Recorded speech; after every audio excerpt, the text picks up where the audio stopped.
being chased, thrown on the run, and it is caught. Touchdown, Keenan Allen. What a grab. That's what I'm talking about. Hey, that's what I'm talking about. That's the warrior spirit right there, boy. Huge sack by Joey Bosa. 90-yard touchdown.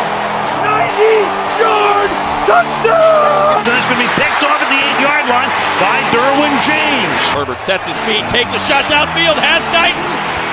Caught! Touchdown, Chargers! That's the greatest throw I've ever seen.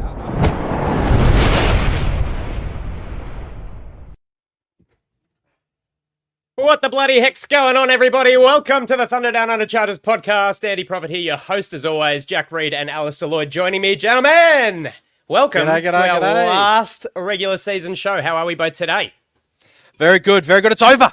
It is over, the season of 2022-23. My gosh. I'm actually very relieved that we finished 5-12. So it's over. It's done. Let's look forward to greener pastures. Thank Amen, brother. Christ. Thank Christ for that. Yes, this terrible season is done. All the new pastures and exciting things to come.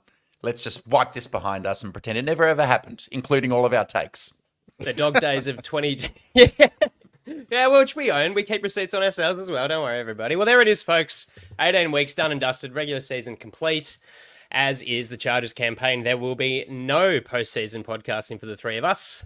And it's probably not a bad thing. Don't want to talk about anyone else. We'll save the excitement for the draft position just for now. We'll just shelf that for now. The three of us are going to get through the final nail in the Bolts coffin over the Week 18 divisional contest versus the Kansas City Chiefs B squad. We've got a few head coach candidates and a few GM opportunities as well that have been requested and reported. So we're ready to discuss a couple of those, and we'll round out our regular season programming tonight by combing through the second part of the Tom Telesco saga. This week, taking a look at the influence and the impact on the defensive side of the ball and special teams. All right, let's get into it. Kansas City Chiefs 13, Los Angeles Chargers 12. Nothing like a couple of beers, a bottle of Nebbiolo, and some bullshit strong margaritas to get Al and I through the viewing of this one. Not to mention some cheeky and mischievous lounge room vaping. Jack, no doubt you were in and out and strongly swayed by the viewing of a full diaper. This week, I really don't blame you, brother. With the results of the early slate of games falling the way they did, the potential for Chargers to climb up from pick 7 or 8 into 5 was well and truly on the cards. No one told gentle old Giff and eager beaver Eastern Stick. The Bolts forcing 3 and out, proceeding to march the ball all the way down to the 5-yard line of Kansas City before trademark Chargers football comes to light. Almost had me fooled, fellas. Fumble recovery, 97 yards for Mike Edwards to the house, and a few chuckles from yours truly. Not wanting to leave too much to chance or imagination, 2 field goals late in the second quarter, leaving the score annoyingly close at 10-6. Then an Eckler fumble, big third down sack, and another drive dying deep in the Chiefs' territory almost stole victory away from the second-tier Kansas City squad. Right before the old dog, goat, Blaine Gabbert magicked chunk runs, and Harrison Butker put all fans at ease, taking the game away with under a minute on the clock. Titans knock the Jags out of the postseason. See you later. Giants embarrass a flailing Philly. Pick motherfucking 5, baby! Who gives a shit what happens now? All attention turns to the coaching carousel, the hunt for a GM with half a clue, and the excitement around draft preparation come April. Give us your best shot, Jackie boy. Well, who knows who is going to be on this team next year? There is a core group of players that we hope to see. But there's one player in particular that over the past couple of weeks, I've just sung his praises. It's obviously Giff Smith's favourite player in the building, and that is Cameron Dicker, Wicker, Bicker, Hicker, Ficker. What a player. What a player. He is just nailing them bang, bang, bang. Coming off one of the best rookie seasons, or he's now just produced one of the best rookie seasons of a kicker ever in terms of his field goal percentage. Cameron Dicker, Giff Smith, what a great little duo. And who would have thought at the end of this season, we would have said, what a duo. It wasn't Brandon Staley and Joey Bosa. It wasn't Brandon Staley and Derwin James. It wasn't even Kellen Moore and Justin Herbert. It's Giff Smith and Cameron Dicker. Yeah, baby. That's how we do it. Love it. You left out liquor, Jack. Amazing stuff. Not that easy. Jesus Christ. Okay. Rein it in. I want this to be the last time for my life that I'm ever rooting for my own team to lose. So Amen. far, like I've done it well, even against the Bills and the Broncos. I was still wanting wins, but it's hard when you're in the third quarter of this game and you look over and you see the Giants have waxed the Eagles and you're going to jump to pick 5. And then you see the Cardinals and the Seahawks in this shootout. And you're thinking, if we end up pick 4, you're guaranteed like Marvin Harrison or Bowers. And then one of the best long-range kickers ever, Matt Prater, comes out for the Cardinals and misses twice in the last few minutes. So look, you can't have it all. The Chargers end up losing. Pick 5 is better than we ever expected heading into the year. So, but let's just draw a line in the sand. Never again do we want to be actively cheering for a loss. Yeah, I think it was about 2 minutes maybe 2 minutes in or 2 minutes to go in the third, and we were high-fiving Chiefs first downs. It was just because, like I said at the top there, it felt like everything was an option for us as far as, we've got a crap record as it is. Why bother finishing 6-11, picking 8 with a better strength of schedule than the Titans and the Giants and what have you? Then just no point. But it just felt like the mentality was no, winning culture, got to stabilize that. And come on, man, it's all well and good, but just as we ended up finishing, lose by a point, we lose by 2 points to Buffalo, all that kind of stuff. Admirable losses. But this one was, come on, Patrick Mahomes is cheering like he's injured, and this is the AFC title game. That guy can get fucked. If the game was on ice, hit him with a Zamboni. Go holy moly, I can't stand him. Absolutely crazy. But look, it is what it is. A sort of classic Chargers loss in the contest. Won the total yards 353 to 268. Time of possession by close to 5 minutes. First downs, actually, which is something we haven't really been able to generate that well. And 88 offensive snaps to 58.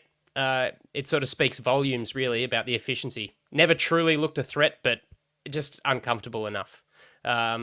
Any sort of big stat takeaways for you guys? I mean, it's all kind of meaningless at this point, isn't it? 7 of 19 on third down conversions. Yeah, it's been far worse lately. And we went for a few fourth downs. It's exactly what you wanted, I think, in the last couple of weeks. I mean, Gift Smith said all the things that you want to hear a coach. Oh, we're focusing on the culture. No, we're still going to win. We're still going to win. Behind closed doors, I think they'd clearly given up to a point. I think we've definitely seen Austin Eckler play his last game. He's had a very bizarre season. Joshua Kelly, I'm thinking about the running back room. I think we've seen him play his last game. Having Isaiah Spiller as a healthy scratch, what's going on there? It's really, have you got a copy of my notes here, dude? I don't know. I don't know. But how do you feel about Eckler, Jack? How do you feel about Eckler maybe having played his last game for the team? I think, listen, UDFA, I think he's a wonderful spokesperson. I think he's a wonderful player and person in the game, and he's been very, very serviceable for the Chargers, no doubt about that. He's given us his best years, I think, too. He's probably got maybe 1 or 2, but clearly his body's letting him down, and I don't know how invested he was in this season when all this started happening. He said a couple of things in the media that have needed deciphering, which I've always questioned. That's a little bit of that passive aggressive, I'll play the media, you know what I'm doing, I'll just do what I'm told. Oh, Austin Eckler is really upset by not getting the role or whatever it is. So good on him. I think he deserves to go to a contender and to have a shot at a Super Bowl. Yeah. Totally agree. One of my favorite Chargers ever to suit up. So he left it open the other day talking in a presser. He's like, I don't know what the future holds, but the writing's on the wall. I think he's gone. I tell you what, if you want to lose a game of football, there is no surefire way for that to happen more than placing Austin Pleasance on the offensive line for a period of time. I swear, is Austin Pleasance some kind of anagram for Storm Norton? Because they look like the same guy. They both got the long hair, and they remind me of like the biblical reference to Samson with all their power in their hair, but it's the actual opposite. They have long hair and they are shit. So the moment that Austin Pleasance came in the game, I thought, this is good. All of a sudden, pressure galore. And that was probably the difference. 4.8 blocking grade or something. 4.8. To be honest, I'm looking at an offensive lineman, I'm just not even drafting or even giving him an interview of his name, Austin Pleasance. You don't want pleasant people on the offensive line. You want roll graders. Well, it was unpleasant watching him, that's for sure. Oh, God, yeah. It was the antithesis of pleasant. Piss and shit in their pants, and you just You get that, but like the wrong kind from the Storm Norton, Austin Pleasance. Terrible. Yeah. Sort of But thing. hey, didn't you think like one thing I learnt from the game, and there's not much you can in week 18, but partly by design and partly out of necessity, exploiting Easton Stick's legs. Is that 100%. something for the future with Justin Herbert? Because Stick ran for 77 yards in this game. Not all of it was by design. Some of it was. And he just, when he can see that, they're in man coverage, he knows he's not the best thrower of the ball, but not the most accurate. I thought he had quite a few wayward passes in this one. He just ran to space. And Andy, why don't you share with the listeners kind of what you're talking about with Herbert? And do you think that's something he can implement or that he'd be resistant to? Well, I definitely did want to talk about this because I think, Jack, you were pretty hardcore on him, asking to see Max Duggan last week. I thought, whoa, like he's shown absolutely nothing, but it is the part of the season where you want to see what you have, right?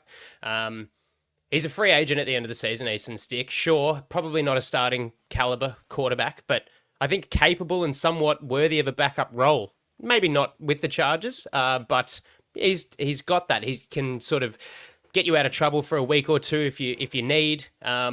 And like you said, Al, he has the wherewithal to use his physical gifts and his legs. I think he probably falls back on that too quickly, like might get a bit of in his face. He's really, if you look at like his passing breakdown, he's quite weak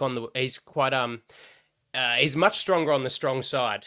So looking kind of to his left, he's inaccurate and he'll get a sniff of pressure and it'll be one read, run, or cower and get sacked. I think he actually pushed forward in the pocket more. And it's kind of opposite to Herbert. Herbert knows how good a thrower he is. His mentality is to ride his arm. And even though he is 6'5", a great athlete, he can, and we've seen him when he decides to do it. Maybe that's sort of something for Justin to look at and learn from. That if it's not on, rather than throwing it away or getting yourself into danger, step up into the pocket, use your legs a bit more. I'm hoping that maybe he It's can such see a that weapon. because It's such a weapon when you can do it. It just makes you look. I'm not going to say it makes you a dual threat in the sense of like a Lamar or a Kyler or a Fields, but it's a Josh Allen kind of thing. Where, look, he's not as kind of big and to a degree dumb as the way that Josh Allen throws his body around, but you can tell me I'm wrong. It just never gets hurt. It's crazy. And, you kind of need to get out of Herbert's head that he's been injured a little bit over the last 2 seasons. He needs to sort of break out of that, and his instruction needs to be a lot more kind of, you can do this, like a lot more kind of encouraging to use that skill set of his. So I hope that he does see something out of that. But Stick was good. 13 rush attempts, 77 yards. He made the rest of the running back group look like me coming out of the backfield. So Here's what I think, Andy, just to go on your point. I think how the way that the quarterback is used in the running game gives you a barometer to how confident the coaching staff are behind that offense. And the way that Justin Herbert uses his legs is very much a last resort, because let's not damage Justin Herbert. Let's not hurt him. And in some ways, when you take that approach, you're actually perhaps opening the window for injuries to happen more so because you're not confident in using his legs. So the legs are a last resort. Whereas you said Easton Stick, first read, second read, I'm going to go. Perhaps Justin has been told to be a little bit too conservative, or that's his mindset. So when we have this new coach, I'd love to see some designed runs and Justin Herbert being more decisive in using his legs, because when he does it, it's fantastic. The way he can step up and maneuver the pocket. Alistair, question for you. Does Kellen Moore get a pass mark? Because metrics would suggest that Lombardi coached a better offense in terms of yards and all sorts of things. So we're a middling offense. Does Kellen Moore get a pass mark for this year? He gets a pass mark. I do want to be mindful that, he's been coaching with a backup quarterback the last 4 weeks, so that's going to kind of skew some of the big stats like points scored, and we've just dropped down to in the 20s now for points scored. Part of that is Easton Stick's a quarterback. I didn't think he was super impressive, that's for sure. I think his biggest failing this year was the offensive line couldn't get it together. And he came with promise about a running game, and the Chargers had one of the worst running games of any team for the last 10 years. So geez, it's not a fail. But it's not too far off. He designs his passing scheme beautifully. Really nice utilization of motion on most plays, which is the way the league is going.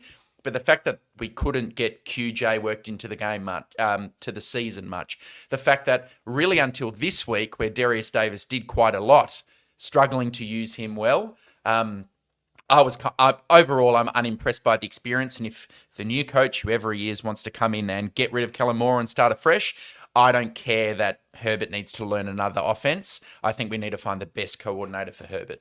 So just, I'm going to drill you again. Do you think Kellen Moore is a good developer of talent? Because arguably QJ hasn't really done particularly well. Darius Davis hasn't done particularly well. Isaiah Spiller has hardly gotten it. All of a sudden, we've got these veterans everywhere that are going to disappear. Do you have the belief that he can actually develop talent? Because we did very briefly, I did kind of give you a bit of a blurb that I might ask this question in the chat earlier today. But what do you think? Well, the evidence would say no. It's only a 1 year size, but based just on this year, a lot of the players you wanted to see take a step didn't. Does that mean it's Kellen Moore's fault, or one of the positional coaches, or Brandon Staley, or Telesco for drafting the wrong guys? I don't know.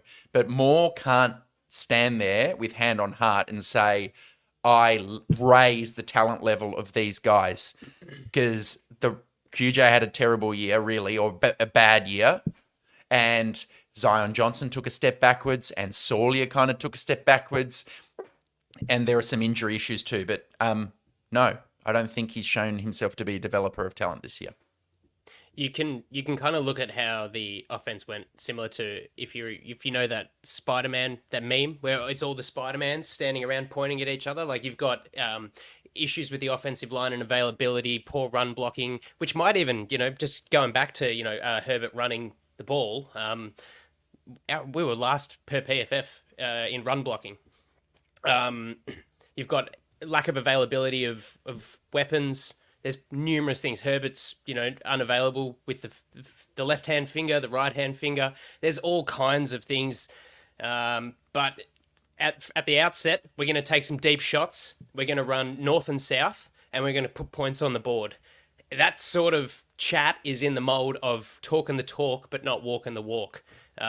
Which is after week one anyway. Week one, you had this 230 rush yards. Yeah. And then where was that for the next 17 games? No idea.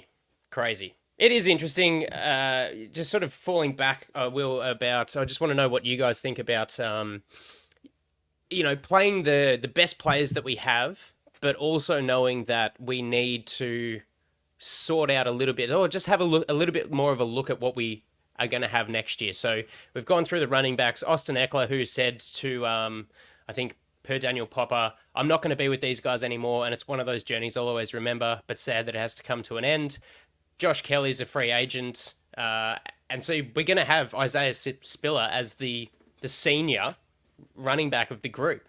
To have him as a healthy scratch, yeah, sure, like, you can shake your head at the idea of that, but we've barely seen him. He's as prevalent as a blue moon. What do you think about the other guys? We had a little bit more a few more newbies, I guess, on the offensive and the defensive line this week. What did you think of some of those guys, Jack? Before I get into the people that I thought played relatively well for newbies, what you're talking about here... They don't have to have played well. Well, I guess what we're getting at here is this is the difference between a head coach who is also a coordinator versus a head coach. So, you look at the way the control Harbaugh would have over his program. Not only is he looking at the day-to-day and what we're doing game to game, but also looking at I guess the general manager comes into this as well, is that they're looking 3 years in the future. And I think the lack of a developmental culture at the Chargers, that I think Brandon Staley's a fantastic teacher. I think he's probably a really good coach as well. Schematically, can coach on the whiteboards and things, but there doesn't seem to be a development of people. Perhaps that's just because of the roster situation where we're at. We've got a lot of big stars, and that's the way we've drafted. But it seems to be this reoccurring theme where we're just relying on these top 5, top 6, top 7 players to drag the rest up. Now, the only person that I've seen in the last couple of years to develop talent well has been Ryan Ficken. That guy needs to stay at this organisation. Darius Davis is a PFF pro bowler, all pro, I should say. NFL PA, yeah. NFL, yeah, NFL. And that leads into the person that I thought, even though he's had a down couple of weeks and people will get onto him about his performance against the Kansas City Chiefs, I thought Darius Davis, in terms of his returning, is very dangerous. He got used better in the passing game than he did in previous weeks. So it was good to see. Tooley, again, played really well. I'd love to see Tooley and Khalil Mack back as a tandem. But Alistair, I'll let you take Andy's question from there. No, that's good. And all I'd add is one kind of credit or tick to either Staley or Telesco was some of those late picks in the last 2 drafts around your interior offensive line look like there might be something there for the future. Now, I thought Jordan McFadden had a really rough game of it in week 18. Rewatching it, I thought he was against Chris Jones, okay? And Chris Jones made him look stupid on a few Chris Jones snaps. was playing for money as well. He was absolutely going hard. But he was really good last week, McFadden, in his first start. Great. He was good, yeah. Really good. And even Brendan Heimers, his last 2 games, I was quite impressed. I thought he was an upgrade over Clapp. Raises a question why we didn't see that move earlier. So you now go to a new offseason, a new opportunity to bring in free agents or draft more interior linemen. I think a couple of those guys you keep around, and then in the offseason, at training camp, you find out who your best starting 5 is. But with some luck, having a Heimers and a McFadden means you're batting 6 or 7 deep, so that if injuries occur, you've got guys who are capable of stepping in. So credit to that. The only other guy I'll mention is Dayon Henley, who again didn't really take the field until the last quarter and then didn't do much this week, but played well last week in limited time. I just can't make heads or tails of the way he's been used on the field this year. Giff Smith referred to groin issues, but then he's on special teams all the time. Complete mismanagement of a 3rd-round pick. When you have a guy like Kendricks, who I think has actually had an underrated season. I think he was really good in run defense, but clearly struggles in coverage. So why aren't you just going, we've got 3 linebackers, early downs, Kendricks, 3rd down, Henley. What the hell are they doing, Andy? Yeah, I completely agree with you. I don't think it was, we discussed, we talk about this a little bit off air. Maybe it's like his personality is a little bit maybe abrasive, too much like kind of in your face. I think of Chris Rumpf when I talk about that. Obviously not with the team. I feel like it's a little bit different. Maybe there's more arrogance, but from everything you've kind of about Henley, it's kind of justified. He's a freak of an athlete. He flies around, tackles, all that kind of stuff. I don't know. What it kind of boils down to, just to sort of backflip a bit onto the philosophy of the coaching of the last few weeks. We say that maybe they're trying to just instill a winning culture and things like that. You also sort of have to consider that it's a little bit of a resume builder for Giff Smith. He won't get too much into what the Chargers are doing with head coaching interviews and requests like that, but if he's not at the team, he needs to show potential, another team that is capable of actually doing stuff rather than just sort of bending over and taking a loss. So maybe there's a bit of that. He's trying to do what he can, and he's not actually thinking that much about the future of the Chargers, thinking that if a new head coach comes in, it might just be a clear out. But Neiman playing before Henley is completely perplexing. 3 games. Neiman's a 5th, 6th round pick, and you've got a 3rd round pick.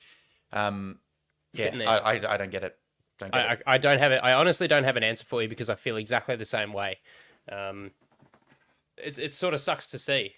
Got an aging Kendricks who's, just be worthwhile just seeing what you got. It can't hurt. But anyway, are there anything else? Oh, I did want to talk about, while we're talking about Austin Eckler potentially having played his last game, I think we all owe a massive thank you to Corey Linsley, who, while his tenure was relatively short with the Chargers, proved to be a great leader, a mentor for a lot of the young offensive linemen that have come into the team in the past 3 years.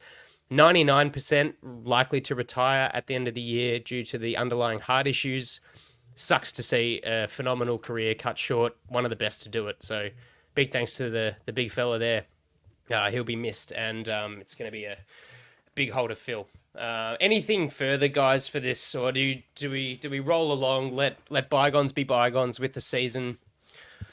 I think one thing before you end, you have to acknowledge Khalil Mack. We haven't mentioned him yet. We've mentioned him all year, but I mean, he like in a game you're trying to lose and wanting to see the team lose. The guy just kept popping up with battered passes and a sack, and then pressures here and there. So if you haven't seen this or looked into it, Chargers fans, he's just tied for the most sacks ever by a Charger with 17. It's the highest ever PFF grade for a Chargers defender with 91.8. Tied Sean Merriman, is that right? He tied Sean Merriman? Leslie O'Neal back in 1992 also recorded 17. Yep, and also the most total pressures recorded by a Charger. Jack, can you think of the time we've been watching a better season by a defensive player for San Diego or Los Angeles? Oh, gosh, that's a good question. I don't know if I Lights could. Out was probably a little bit before our time of cognitively correct. watching football. I don't And think Sayal, we didn't get to see him. No, we didn't see Sayer, but I just can't remember. no. I love Aaron Donald because you watch him and he's a player on the interior of a I know, but on the defensive line that you just watch and he just disrupts. And Khalil Mack has been that this year. I hark back to when I had my teachable moment and I, dove into the numbers and realized how much of a good season he's having. So I'll pat myself on the back for that one. One take that I've gotten right. But Khalil Mack, thank you so much because you actually have made Chargers games fun to watch. So thank you so much. And your attitude, your attitude as a leader, I hope you stick around, but if not, I hope you go and get a Super Bowl somewhere else. I wish you a Super Bowl. Isn't it nuts to think that, with that 91.8 PFF grade, it's the equal third best of his career. He recorded 92.5 for Chicago in 2020 and the Raiders in 2016. And I think he registered another 91.8 for the Raiders at another time. Incredible to do it at his age and to have now done it over the course of 7 or 8 seasons, or he's been in the league 9, carrying that side of the ball. I'm very grateful that you brought that up. Even with a $38.5 million cap hit next year, I don't even know if there's an ability to sort of restructure. You might be able to restructure it. You can't sort of extend it, but we'll have to see how it goes down because he plays with a lot of fire in the belly and he's as loyal as he is. Yeah, you're exactly right, Jack. If he's not with us, go win a ring somewhere else. Have you got a teachable moment for us? You go, Jack. Jackie boy? Teachable moment. Just enjoy pick number 5. Ah, yes. Class dismissed. Summer holidays, go. You know what? Like as much as we'll spend weeks down the track talking about all the things that could happen with pick 5, but heck, like we've had 11 years of a GM not trading back. I think this is the perfect way to roll into the next segment. There is just so many doors for what can happen with pick 5. An absolute stud or a wagon full of draft capital and everything else. It's super exciting. So as the hunt for the new head coach at Chargers Park is really starting to gather speed, I want to go over a couple of names that have surfaced as candidates just to let you guys know for the open GM position. We've got Adam Peters at Sanford, and this list is provided by indirect friend of the show, Alex Insdorf, who does a little bit of work with Guilty as Charged, the Guilty as Charged guys. Chuck this up on Twitter. Adam Peters from San Francisco, Ian Cunningham and Jeff King, both currently at Chicago. Brandon Brown of the New York Giants, Jeff Ireland, New Orleans, Terrence Gray with Buffalo, and Will McClay at Dallas. So along with the list of head coach candidates that we'll get into shortly, it speaks sort of greater volumes than the word of the Spanos with regards to the intent and the direction of the franchise moving forward. It's really great that some of the most respected and hottest names as options are on this list. Guys who have had experience with the best teams at drafting and teams with success, past times with like Baltimore, Philly, Denver, New England as well. So it's good. It's good. It's kind of it's working into the walk and the walk, I guess, which a few people have been concerned about. All right, on to the juicy stuff. The inquiries that the Chargers have made to speak with, but not limited to, keywords there. The following guys at Detroit, the offensive coordinator, Ben Johnson, obviously a very hot name coming into the coaching carousel. Defensive coordinator, Aaron Glenn as well. Cowboys DC, Dan Quinn. Ravens offensive coordinator, Todd Monken. 49ers DC, Steve Wilkes, who was with the Chargers previously.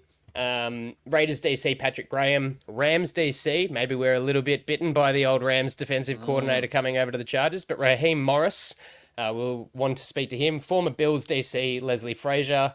Bengals OC, Brian Callahan, and the internals, we have conducted interviews with Giff Smith and Kellen Moore. Al, over to you, just for a bit more than the names. Have you got anything for us beyond the fact that if it goes Will McClay, Dan Quinn, Kellen Moore, you might be turning the lightning bolt into a yellow star? TDU Cowboys. No, thank you. Yeah, I've got a pretty clear view. I mean, I know he's not on the list yet, but Harbaugh is in that tier 1 for me. Keywords. Next to Ben Johnson, who I also have. If he's not 1, he's 1B. But before planting a kind of flag in the sand, I want to see how the Lions finish the year off. He's never coached a football team at any level. That's the reservation with Johnson. Whereas Harbaugh, he's coached for over 20 years, 4 different teams. Done and some he's stuff. Killed it. Done some Killed stuff. it with all of it. The only guy of that list you mentioned who I'm intrigued by, and I've got a slight bias for offensive-minded people, which is why some of those names you mentioned, Ravens offensive coordinator Todd Monken. I like the fact, firstly, that list has a mix of inexperienced, experienced guys, but Todd Monken, who's 57, has had an interesting career. He was a Jacksonville wide receivers coach from 2007 to 2010. And at that stage, Jimmy Smith, who's a famous Jags wide receiver, Hall of Fame type candidate, excelled when Monken was there. Older guy Monken, 57 years old, leaves Jacksonville, goes to Oklahoma State for a bit, goes to Southern Miss as a head coach for 3 years, and he took them from 1 win to 3 wins to 9 wins. So really kind of average team that he came in there and did something with. Back to the NFL for a bit with the Bucks and the Browns. Then he goes to Georgia, where he was their OC for the 2 years where they won the national title in 21 and 22. And this year reacclimates to the NFL as offensive coordinator for the Ravens. And, I mean, they've always had a problem with their wide receiver room.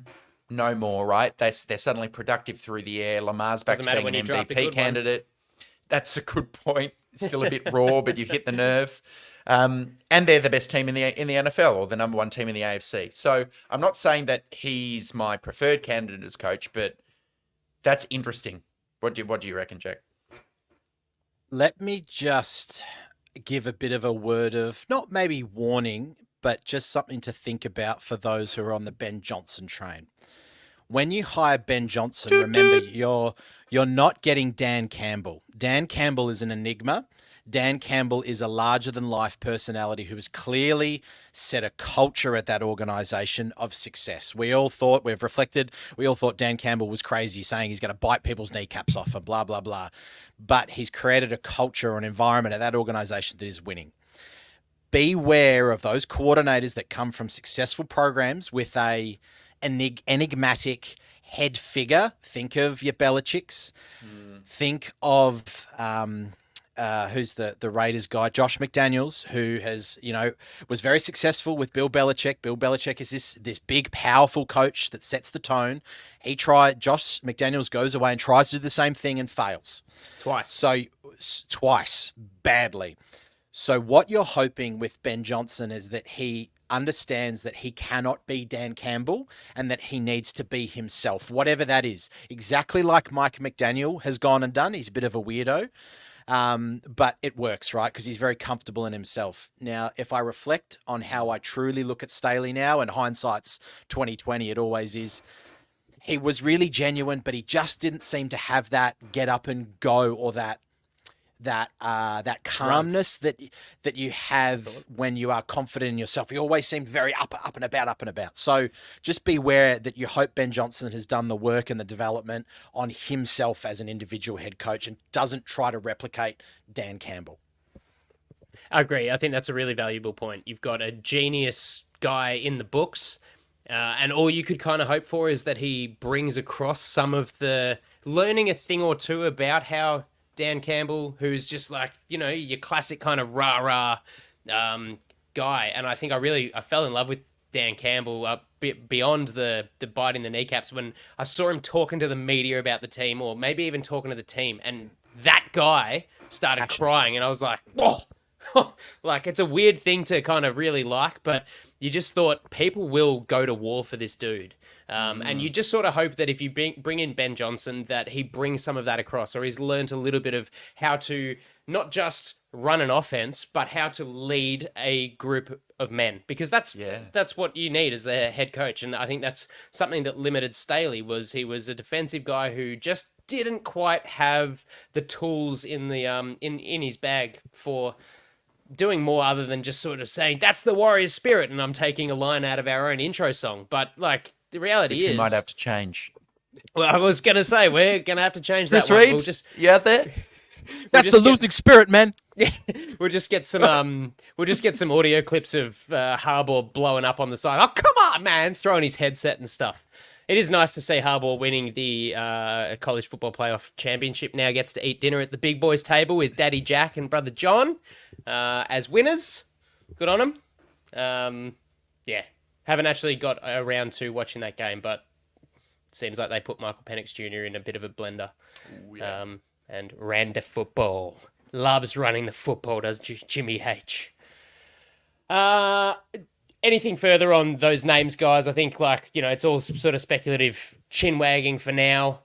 We'll get on to the reflective discussion on Tom Telesco. I think it's really, it's a perfect kind of segue here, because the Raiders actually inquired to interview Tom Telesco for their vacant GM position, which, golly, I'd love to. Al, can you just run through that tweet that you dropped for the how the interview process? Yep.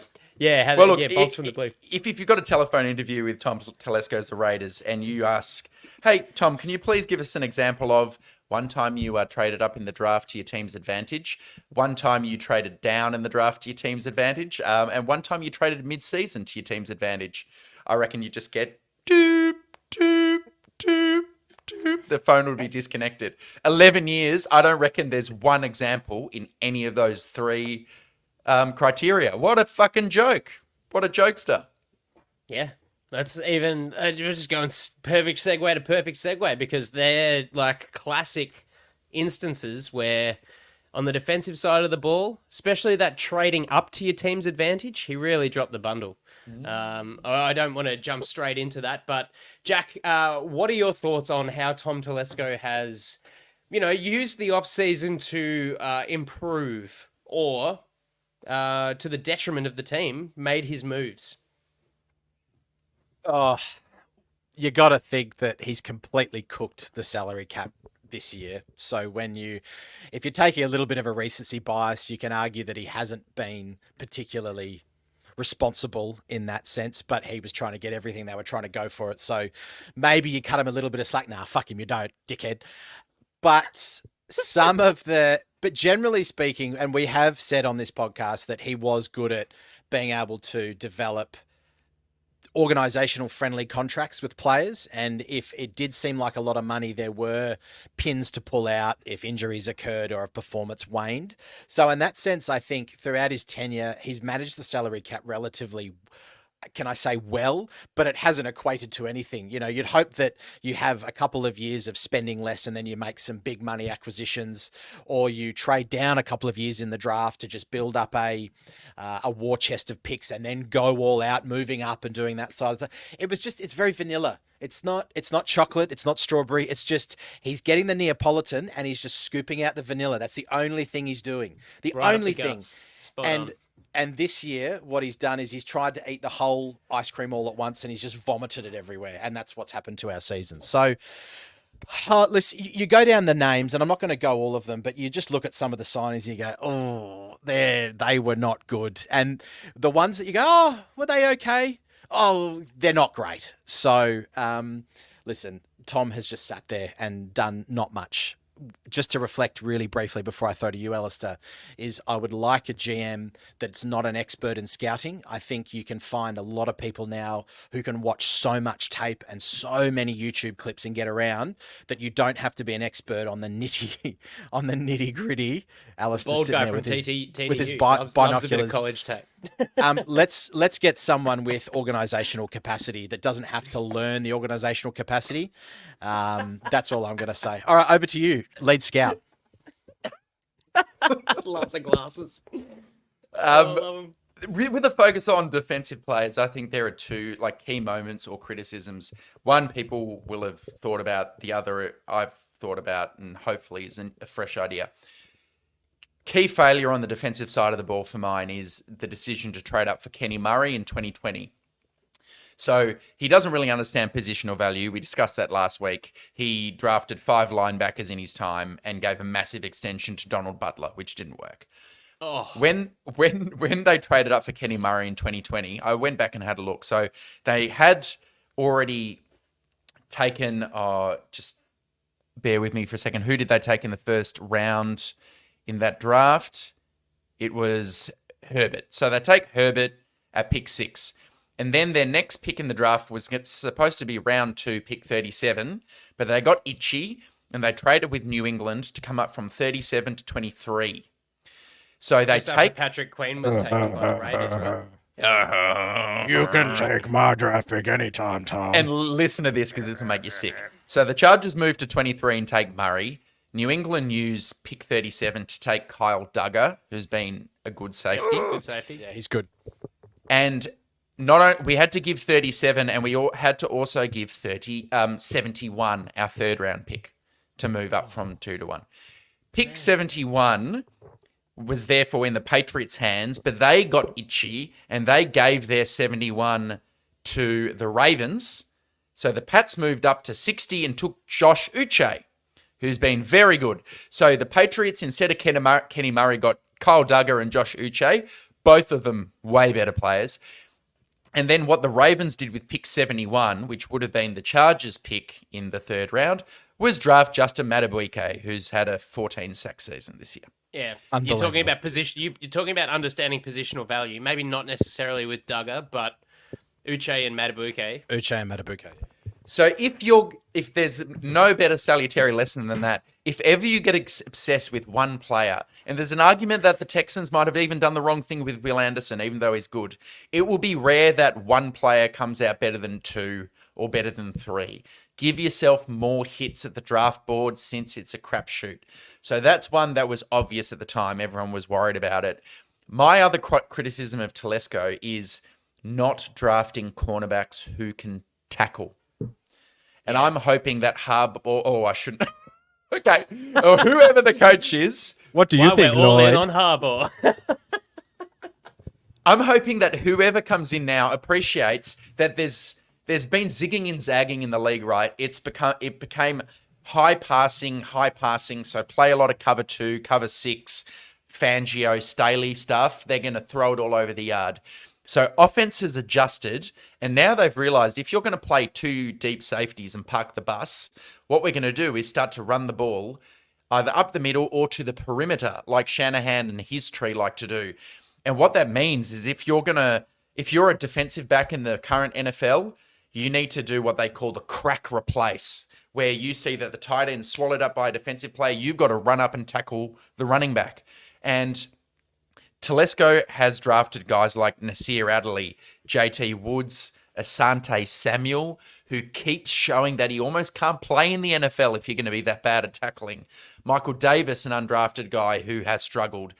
Jasiah Leonard. So whoever the new coach is or GM, you've got to realize now that when you're looking at cornerbacks, you have to be able to tackle in the modern NFL, or teams are just going to go, there's the guy, let's run at him, and we're going to be able to pick up yards with impunity. So there are a couple of things I thought he struggled with, mate. Yeah, I think they're definitely more kind of contemporary issues. You kind of make the way that I look at, trading up stupidly for, well, linebackers, outside linebackers, giving up a Running back.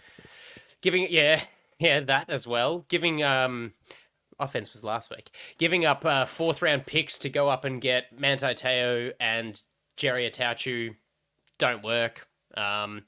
And then there's, he's brought in some good free agents. We're like, we can look beyond the draft because obviously I think a lot of the way that the deal structures are, there's a more probable credit to Ed Maguire and the likes for how the finances are kind of worked, because I just sort of, the way that I've seen and grown in the last couple of weeks of really digging into it and experiencing it more so over the last kind of 4 or 5 years, is that Tom just goes, we need this, we're going to go and get it, and we're going to go make it work. Or picking and choosing who he wants to keep around. The Donald Butler, the Darryl Stuckey deal as well. That was a 4-year extension. Howlers. But, when you trade up to take Manti Te'o, who doesn't work, staying put in that draft, you could have netted a Travis Kelce, a Terran Armstead, a Larry Warford, all still available at the time. And, giving extensions to players who he brings in as free agents for 1 year. Brandon Flowers is a big one that comes to mind, who worked. And, look, it was kind of unfortunate. He suffered a lot of concussions, didn't work. And then there's guys like Adrian Phillips, who he just continuously, just dragged along on 1 year deals before we lost him. And we were like, shit, we would love to have had him here. Instead, he goes off to the Patriots and continues to grow. In that year, we gave Phillips a 1 year, $690,000 deal. Do you know what we did with the long snapper? If we're going to talk about special teams as well, Mike Wind, 4 years, $4.1 million. Not bank-breaking money, but Phillips is deserving of a longer contract. Bank far out. And okay, be contextual. Big lawyer guy. Wind was released 2 years into that deal. So there's been that many instances where he's, brought in a guy off a 1 year deal and then extended them after that to a big juicy deal, and they've not lasted. Donald Butler lasted maybe 3 years of that 7 year deal. 7 years for a linebacker.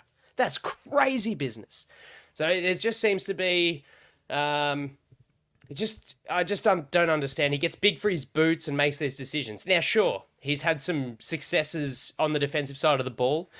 Pick 3, drafts Joey Bosa. I mean, you're a fool if you miss that. You're a fool as well if you don't draft Derwin James at pick 17 in 2017. That falls into his lap. So how much of it is luck and right place, right time for some of these things?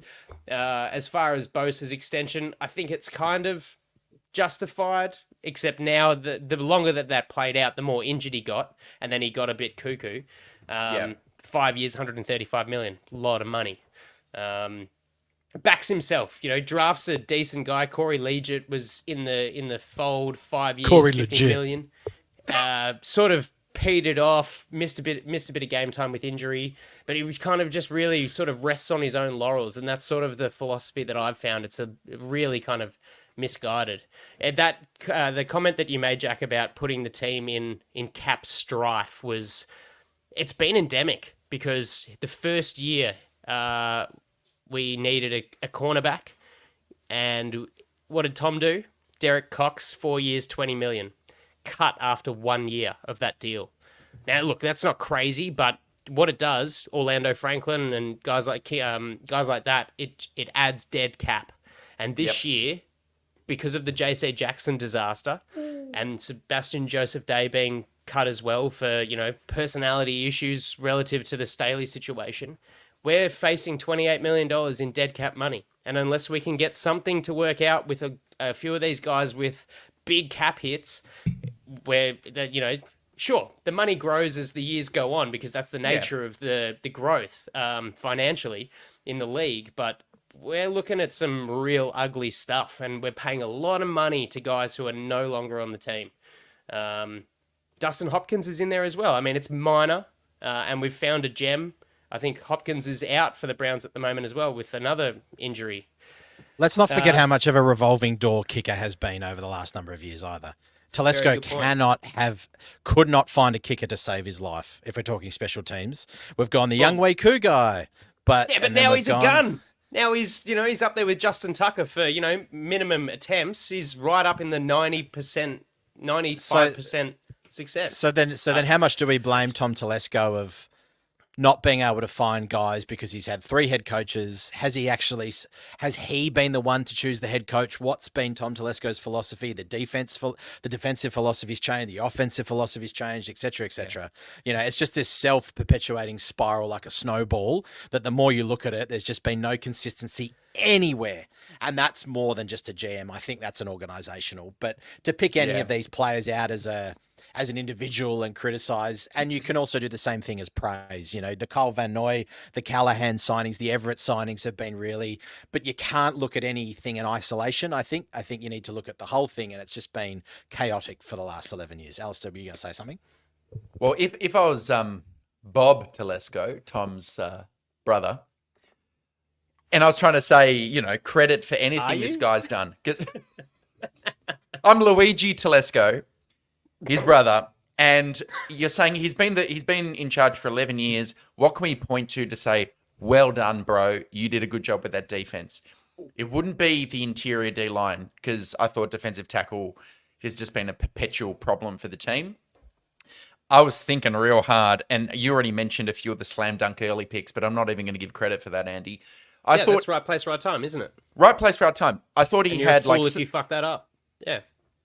He's a fool and he didn't fuck it up. So, some of his later round defensive picks, I think, have actually been okay. If you look at guys like Tranquil, Kaiser White, Nick Neiman, Desmond King, Rayshawn Jenkins, Jatavis Brown for a while. Some of those day 3 picks he's actually done okay. And then, since this is also a special teams segment, finally, the team has got it right on special teams. And I don't know if it is Telesco or Ficken, but I thought it started with kind of Derek Watt around that time, where suddenly you saw a bit of improvement.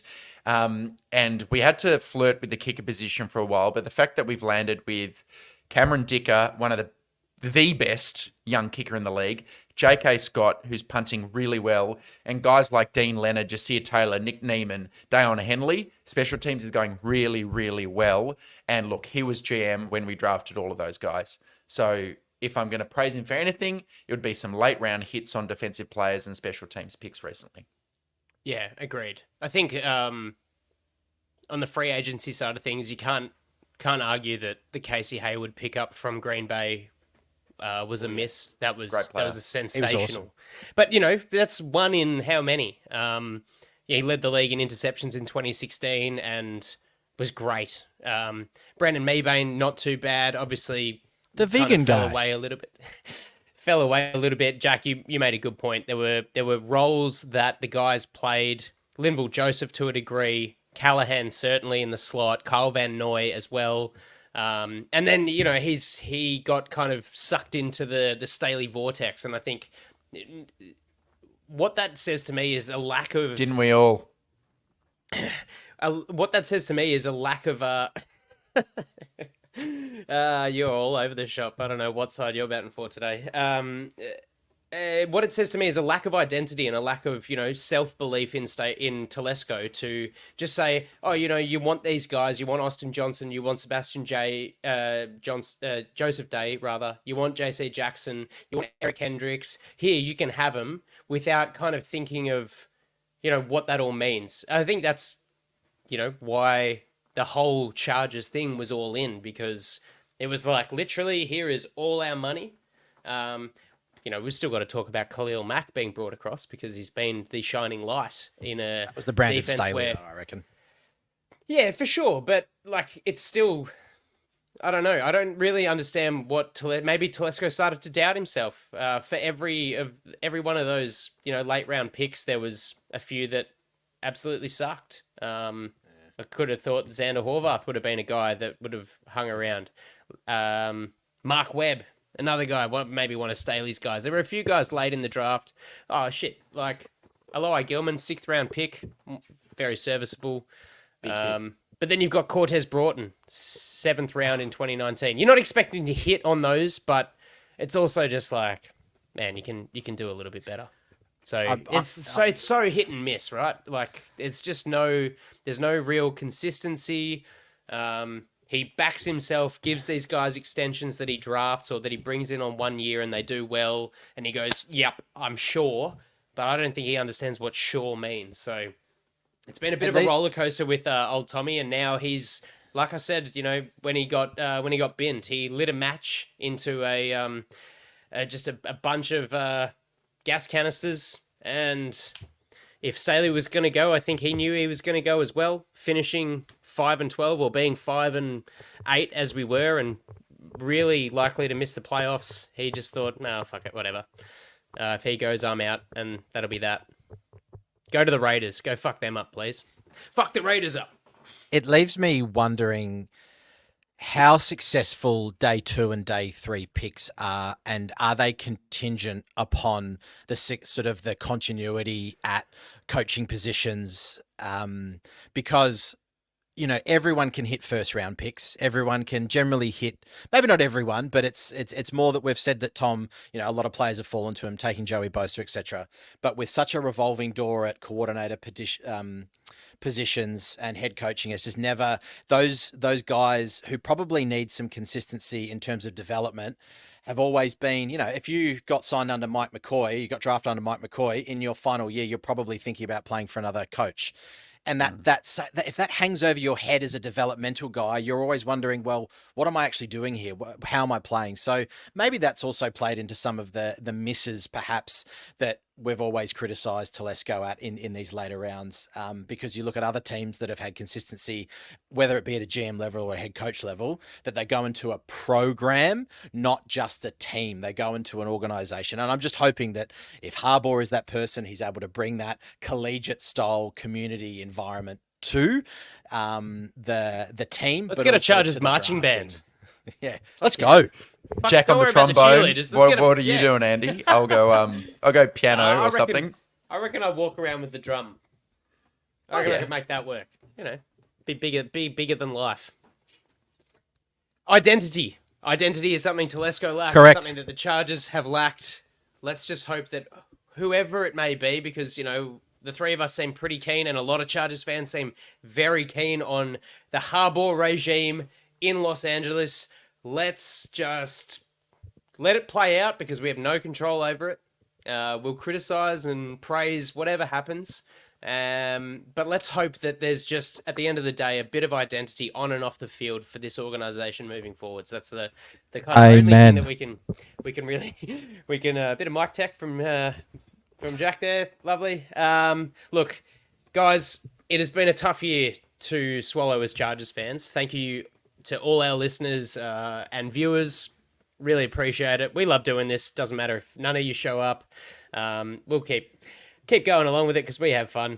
We're best mates. We love this team as much as it hurts at times, but don't worry. When the rings are handed out, we'll be there. One thing we didn't actually mention is on the Telesco thing, while I just break up my outro, is the Eric Weddle scenario.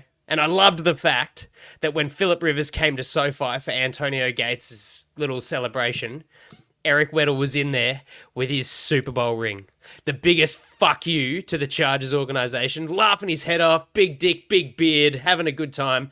Hated that he left the team. And the Spano probably wanted to kick him out, but they're actually tenants in the building, so they got no power over security. So enjoy, just subletting, Eric. You motherfuckers. Yeah, exactly. Oh, sorry. Yeah, you can squat.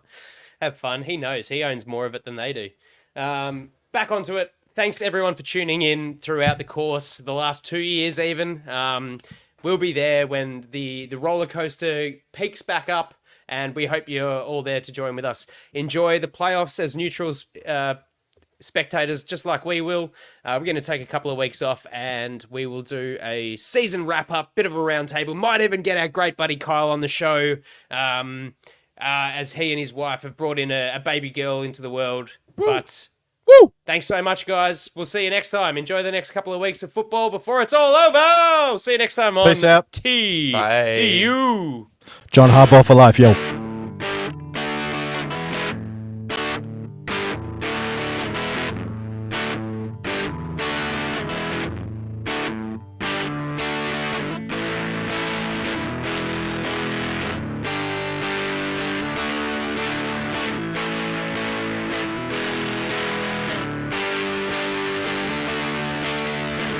Goes back, pedals looking, firing. He's got Floyd turning. Got it! Zigzag, 10, 5, high step, touchdown!